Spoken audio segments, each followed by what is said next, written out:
James Monroe, the fifth President of the United States, served from 1817 to 1825.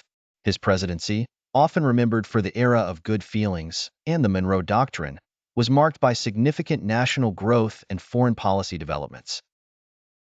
Beyond his presidential years, Monroe's life story is a fascinating narrative of service, dedication, and statesmanship.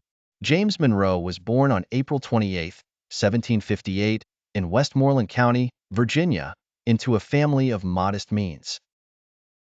His father, Spence Monroe, was a carpenter and farmer, while his mother, Elizabeth Jones Monroe, managed the household. The Monroes were well regarded but not wealthy, and young James was expected to contribute to the family's upkeep from an early age. Monroe's early education took place at the Campbelltown Academy, a local school where he excelled in his studies. In 1774, he entered the College of William and Mary. His time at college was cut short by the American Revolutionary War. He left school to join the Continental Army in 1775, demonstrating his commitment to the emerging nation's fight for independence. James Monroe's military career began as a lieutenant in the 3rd Virginia Regiment. He participated in several key battles, including the Battle of Trenton, where he was severely wounded. His bravery earned him a promotion to captain and the admiration of his peers. Monroe's wartime service forged close relationships with key figures.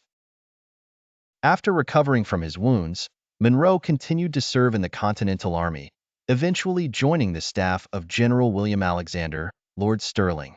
His military service concluded with his election to the Virginia House of Delegates in 1782.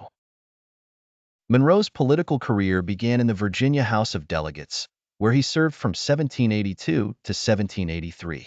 He was then elected to the Continental Congress, serving from 1783 to 1786. During this period, Monroe championed the rights of Western settlers. In 1786, Monroe married Elizabeth Courtwright, a union that would last until her death in 1830. The Monroes had 3 children: Eliza, James Spence, who died in infancy, and Maria. Elizabeth Monroe was known for her grace and elegance. Monroe continued his political ascent, serving in the Virginia Ratifying Convention in 1788, where he opposed the ratification of the U.S. Constitution without a Bill of Rights. His stance underscored his commitment to individual liberties. James Monroe's diplomatic skills were recognized early on. In 1794, President George Washington appointed him as Minister to France. Monroe's tenure in France was marked by his efforts to maintain strong Franco-American relations. However, his pro-French stance led to his recall in 1796 due to political disagreements with the Washington administration. Despite this setback, Monroe's political career rebounded. He served as governor of Virginia from 1799 to 1802 and again in 1811. Monroe's most significant diplomatic role came in 1803 when President Thomas Jefferson appointed him as a special envoy to negotiate the Louisiana Purchase. Monroe, alongside Robert R. Livingston, successfully negotiated the acquisition. Under President James Madison, Monroe held 2 critical positions: Secretary of State, 1811 to 1817, and Secretary of War, 1814 to 1815. His tenure as Secretary of State was dominated by the War of 1812, during which Monroe also took on the role of Secretary of War.